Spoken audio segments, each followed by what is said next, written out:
If you've been following along with this series and reading the book, congratulations. You now know the basics of how to play the BattleTech RPG, A Time of War. One of the most detailed and sophisticated and rewarding tabletop RPGs I have ever seen. Unfortunately, I have run out of time to continue making videos for this series, for the moment. I can only really make videos when I either get ahead in work and my academic research, or I get some time off from my work and academic research, and I now have to return to those things. However, there are a few videos that some of you have requested, and they were great ideas, and there are a few videos that I really wanted to make that I don't have the time to make right now, and I would just like to mention those briefly. And of course, I do plan to return to making videos, either for this series or another one. I still want to cover infantry for Total Warfare. I still want to get into aero tech. There's still so much more to do. So anyway, let's cover honorable mentions of things I wanted to do but don't have time for. And I will discuss basically how they would work. So one video that was requested was how to convert the piloting and gunnery skills from A Time of War over to Total Warfare. The hardest part about this is finding where the instructions are in the book. They're located on page 40 and some other places, but page 40 is a good place to look. But once you find it, the rules for it are really simple. So simple, I'm not even going to explain how to do it. You can find them, like here's page 40, it's right there. Just read that box and you'll be good to go. Up next, different types of guns. When I made the ranged combat video, I was just using a ranged standard weapon, but there's other types of weapons. There's splash weapons, such as shotguns. There's area of effect weapons, like grenade launchers, and there's burst fire weapons, like machine guns. And those have different abilities and different things they can do, and they're a lot of fun. There's also different types of melee attacks, like charging, shields, dual wielding, and things like that. We've got rules for grappling, and a lot of that stuff is in the A Time of War companion. And there's so much you can do, and it's a lot of fun. There's also hit location rules that I didn't get into. There's a lot of depth we can have here, and it all happens without magic, and that's probably my favorite thing about this game. There's no magic, and yet there's a lot of detail and things for you to do. I prefer this game because I'm not a big fan of magic characters. Now I play D&D, I've played Pathfinder, I've played magic-based characters. I've been a druid, I've been a wizard who was a necromancer. Very fun. I know how to do it. It's fun. I just prefer the nitty-gritty, hard sci-fi feel of no magic. And I like combat with pointy sticks and things. Speaking of the hit location rules, those are a lot of fun. I wish I could make a video of me doing combat with the hit location rules, because it just makes everything, you get a real good story out of what's happening, and it feels so vivid and real. And then it provides a lot of good role-playing opportunities outside of combat, because you know exactly what got injured. And then you can make rolls to see if the injury requires surgery to heal properly. And then you got to learn what you need to do to heal properly, how much time it's going to take, physical therapy, things like that. And then you get to have an NPC who's a surgeon and physician for your party that they have to go to learn if they need surgery. To get the surgery, you make a surgery roll, see if it's successful. It adds a lot of drama, and I love it. And you can, I for my surgeon and physician NPC, I pull inspiration from Dr. McCoy from Star Trek. But Star Trek has a lot of great physicians in the different seasons, well, not seasons, but eras of Star Trek, Next Generation, original series, whatnot.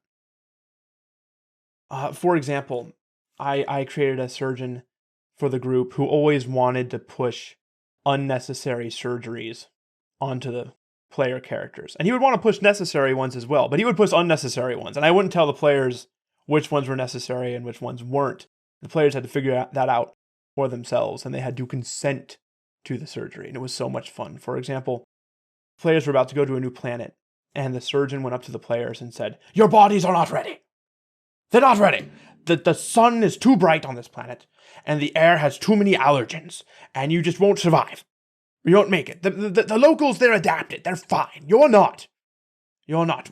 I need to remove your eyeballs and install bionic ones in the sockets so that your eyes won't be hurt by the bright sun. And I need to remove your jaw and replace it with a respirator. I'll surgically install a respirator onto your lower face where the jaw used to be. And then you'll be fine. Your body will then be ready for this new planet you have to go to." And of course, one of my players asks, "Well, wait, can't we just wear sunglasses? Can't we just wear a respirator? Why is all this surgery needed?" "Well, I suppose that would work, but where's the fun in it?" And that scene was a lot of fun. I had a lot of fun playing out that character. So it's just a level of depth that you don't see in a lot of other RPGs. Speaking of RPG campaigns, I've always been wanting to make a video, and I've been thinking about making a video on how to make a BattleTech RPG campaign. And I had a spark of inspiration a few days ago, and I got like an outline and an idea. I thought about making it, but if I made it now, I'd have to rush it, and it might not be too good. And I got a couple new books on how to be a great GM and how to make campaigns, so I'd like to read through those and really make sure that this video is good when I make it and that I have the time to do it. But as of now, I think I got some useful information to give you on the topic, so I'm just going to give you that information. So when you make an RPG campaign, you need protagonists, antagonists, friendly NPCs, a setting, motives, and missions. The protagonists your characters will make. Your players will make the protagonist, so you don't need to worry about that. The setting, you're going to need a planet. And BattleTech has Touring the Stars, which is a series of planets. You can just buy a planet. It has a map. It has information about the planet, information about its history and locals and things like that. So there's your setting. Antagonists and friendly NPCs with motives, you can get those from BattleTech source books. And the most recent BattleTech source books set in the Ilclan era are particularly good, because the most recent BattleTech source books are trying to dial down the scale from the faction level, where things are very much, and the red area gets even bigger, and the blue area gets smaller, which is great. I like the Succession Wars and those source books, but that's not always the best for a role-playing game campaign, where the players are at the flesh and blood character level, not at the faction level. So the latest Ilclan era source books are more at the flesh and blood character level, which is better to give us role-playing game GMs more information and tools to create a campaign. Tamar Rising is particularly good for this. You can go to the personality section, and those are the people who have a lot of power and influence things, and these are the people who can afford to send your players on missions. So go to the personality section. Vedette Brewer and G.E. Keistu are particularly good. So read their sections in the book, find out what's going on with them. I'm going to use Vedette Brewer as an example. Vedette Brewer, he's on some planet.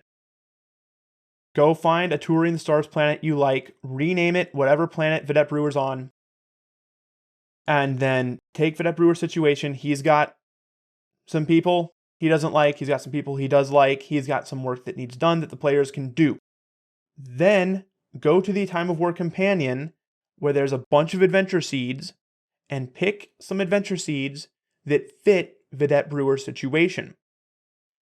And then the characters will go to the planet, they'll meet Vedette Brewer somehow, Vedette Brewer will be like, "Hey, you guys are mercenaries, I got some work that needs done, here's some adventures for you to go on, and I'll pay you to do it." Bada boom, bada bing. You've got a campaign. Of course, the adventure seeds are pretty general and abstract. You need to fill them in with situation from Vedette Brewer's situation, which is all in the source book. And that right there I believe, is a pretty good way of making a BattleTech RPG campaign. Let me know what you think about it. Yeah, and of course, there's a lot more to it than that, which I hope to get into later, but that's the best I can do for now. And that's about everything I wanted to talk about. So hopefully I will get to make more videos in the future, and my production quality on videos will improve as it has been. Thank you for watching my videos, and goodbye. I think goodbye's a bad idea. No, I shouldn't end on goodbye. I should end with, I'll see you in the comments section. This isn't goodbye. Just say hi in the comment section. Yeah, ask me questions. Comments, of course. I'm always, if you have a rules question, if you're confused about anything, let me know in the comments of any video. I'll see it. If I don't respond to you in a few days, comment again. I might have just forgotten or missed it. Yeah, so comments. Talk to me in the comments. That's great. All right. See you guys later.